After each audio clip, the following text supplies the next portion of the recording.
novamente com vocês, Brasil de Jesus. Hoje eu venho aqui falar com meus amigos crentes, meus irmãos evangélicos. Eu venho falar com vocês, meus queridos irmãos. Eu amo vocês.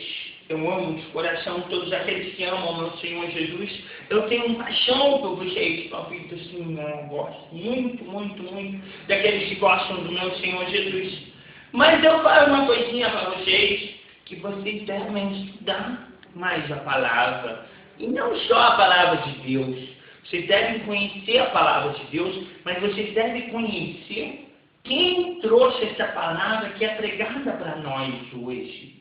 Vocês sabem que existem muitos crentes que não têm a menor ideia de quem é Martinho Lutero? Você sabe quem é Martinho Lutero? Você sabe? É bom você saber.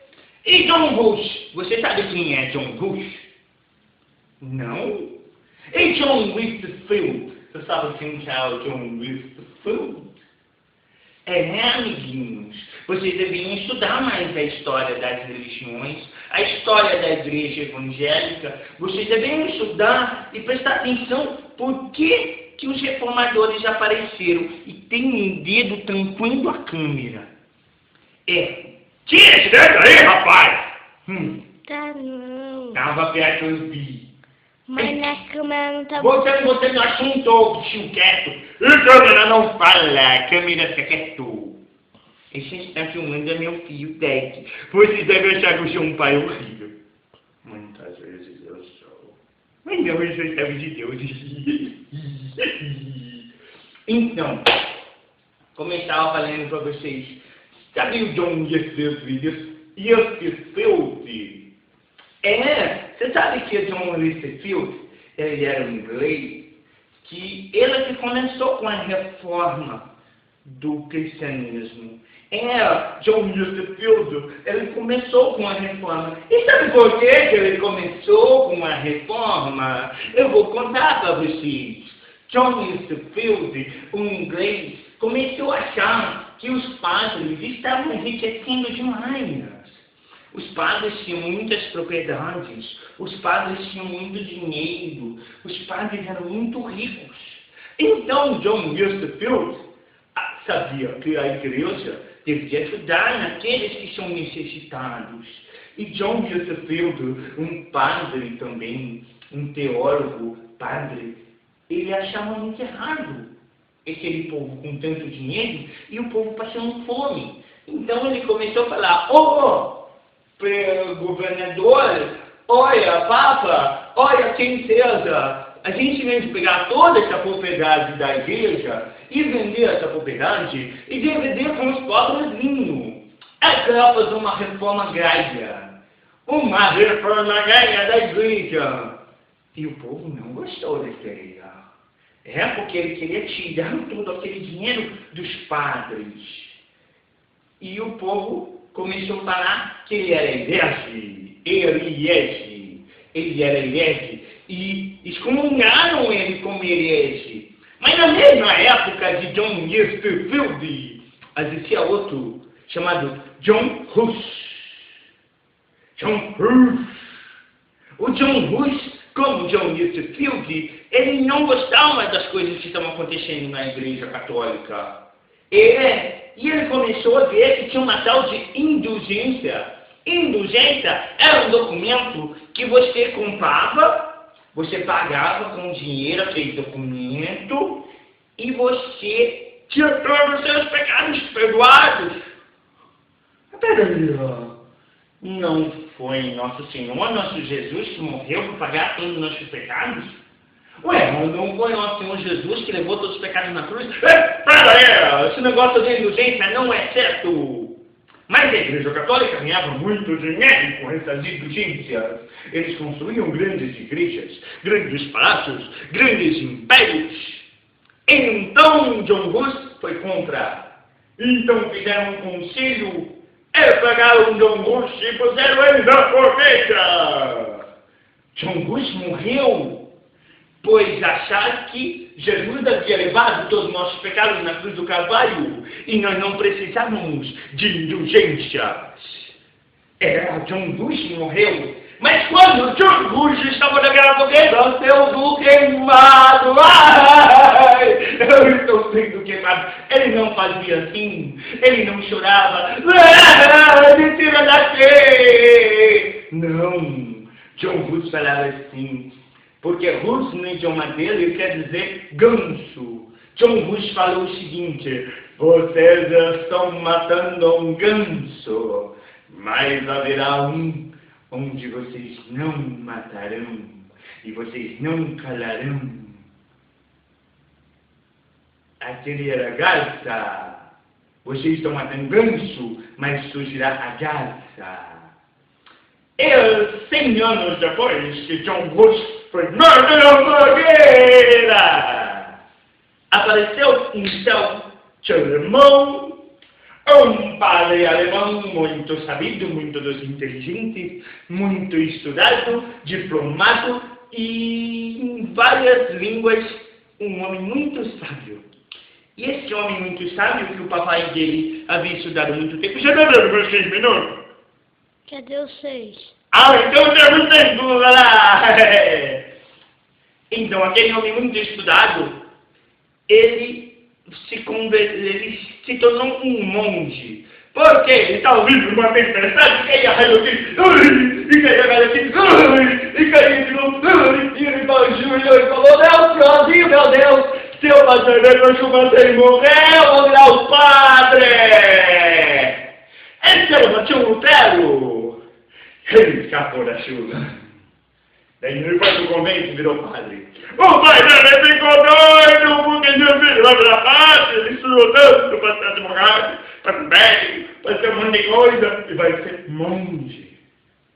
Sim, Martinho Lutero se tornou monge e andava pelas ruas, pelas praças, pulando leão, porque tinha votos de miséria. Sendo que era um homem de posses. É miserável. Então, Martinho Lutero começou a ler a palavra e via muitas coisas que estavam acontecendo na igreja que não condiziam com a palavra de Deus.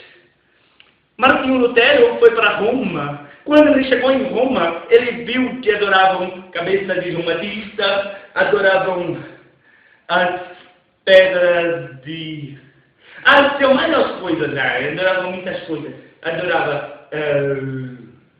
Ai, não lembro. Adoravam tudo que tinha de imagem. Tinha imagem de São Pedro, de São Paulo, de São Palmeiras, de São Corinthians. Tinha toda a imagem lá. E adoravam todos esses santos. E a palavra diz que não devemos nos curvar diante de imagens. Em Êxodo 20 fala: não fazer servir de imagem ou escultura, porque acima do céu, debaixo da terra, debaixo das águas, não te curvarás dela, porque o Senhor teu Deus é um Deus misericordioso que visita a maldade dos pais dos filhos da quarta geração, daquele que me aborrece. Está lá em Êxodo 20, você pode ler. Então, ele não concordava com aquilo. Daqui a pouco apareceu um vendedor de indulgências. Vendedor de indulgências chamado Elk. Esse é o nome dele. E esse vendedor de indulgências vendia muito indulgência e usa muito dinheiro para fazer a capela de São Cristina. Eles estão fazendo a capela de São Pedro também, fazendo grandes capelas, grandes igrejas com dinheiro que vinha daquelas indulgências. E Martinho Lutero achava que aquele cara era um bandido. Sim, Martinho Lutero achava que ele era um bandido. Ele estava roubando a igreja. Você viu que eu fui com uma voz meio de italiano, meio de espanhol? Arriba! Não. Então Martinho Lutero achou que era um bandido. Ele mandou uma carta para o Papa. Falou assim: ô Papa! Ô Papa Leão! Papa Leão XVI, tem um homem fazendo tal de indulgência para pagar os pecados, vendendo indulgência. Isso não é bíblico. Achando que o Papa era bonzinho, Papa é gente boa. Mas o Papa não era gente boa, porque o Papa tinha mandado fazer essas indulgências. Naquela época, você comprava um título de Papa, e o Papa é autoridade o Papa é embaixador de Deus nessa terra. E Martinho Lutero não concordava com aquilo.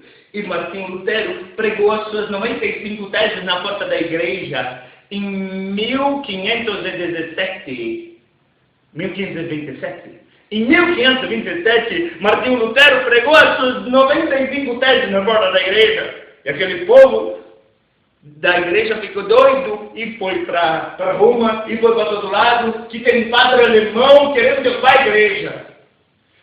Resumindo a história, porque a história de Martinho Lutero é lindíssima, vai estudar a história de Martinho Lutero, e Martinho Lutero conseguiu a revolução. Martinho Lutero e seu amigo... Ai, não sei o nome do amigo de... Eu tenho que estudar mais. É porque a cabeça do Brasil não vai ganhar tanto informação. Se fosse na cabeça do meu filho Derek, eu vou mostrar para vocês o Derek. Olha o tamanho desse cabeção! Nesse cabeção nós vamos guardar muitas informações. Um dia ele vai contar para vocês a história da Bíblia de Gênesis e Apocalipse, porque nesse cabeção cabe. Mas a minha cabeça não é tão grande assim. Então, por que eu estou contando para vocês a história da igreja? Por que motivo que eu estou contando a história que Martinho Lutero fez a separação da igreja católica para a igreja evangélica? Você sabe por quê que eles queriam separação? Porque havia pessoas abusando da fé das pessoas, enriquecendo, enganando os outros para ficar rico. Agora nós somos evangélicos, somos protestantes e não concordamos que devemos roubar dinheiro das pessoas. Não é verdade, amiguinhos pastores? Existem muitos pastores sérios de Deus, pastores que oram, que jejuam, que buscam pela vida das suas ovelhas. Mas existem um pastor de bode, que vai tomar conta da ovelha, mas não quer tomar conta da ovelha, quer tomar conta da lã da ovelha. Se é que tu me entendes? O John Whitfield queria dividir o dinheiro da igreja com as pessoas miseráveis. Mas existem alguns pastores, na verdade meu tio é de Macedo, tem o tio apóstolo Valdemiro Santiago, tem o outro tio também que chama Sérgio Sora. Este povinho e mais alguns aí que não são conhecidos estão interessados apenas no dinheiro das ovelhas. E deixa eu falar uma coisa para vocês. Vocês sabem que vocês pegam o dinheiro daquelas ovelhinhas. Aquelas ovelhinhas têm muita fé, por isso elas entregam o dinheirinho para vocês. Mas existem algumas pessoas fora da igreja que estão desesperados, querendo Jesus te salva, preciso de Jesus, eu preciso de Jesus. Daí ele quer ir para a igreja e o povo fala, vai lá dar seu dinheiro pro pastor, vai lá, o pastor vai tirar todo o seu dinheiro. Se Jesus é o caminho, a igreja evangélica é um pedaço. É isso que vocês querem que o povo ache do Evangelho? Foi por isso que John Hus morreu na fogueira! Foi por isso que Paulo morreu? Foi por isso que Pedro morreu? Foi por isso que Estevão foi apedrejado? Para vocês encherem de dinheiro? A palavra de Deus fala. Os passarinhos têm seus ninhos, as raposas os seus covis. Mas o filho do homem não tem onde declinar a sua cabeça. Não estou pregando pobreza, amados. Eu estou pregando a palavra de Deus. Jesus ama todos vocês. Preguem a palavra por amor, não por ganância. A palavra diz, há uns que pregam por ganância, há uns que pregam por inveja, há uns que pregam por luxúria, mas preguem o Evangelho. Mas ovelhas precisam de pastores. Tá dando 15 minutos, né? Ó, depois eu continuo com esse vídeo. Escutou, pastores? Amigos e irmãos, e isso não é escândalo. É lícito que se haja escândalo, mas ai daqueles por qual o escândalo vier. Valeu? Amo vocês, queridos irmãos. Tchau, YouTube.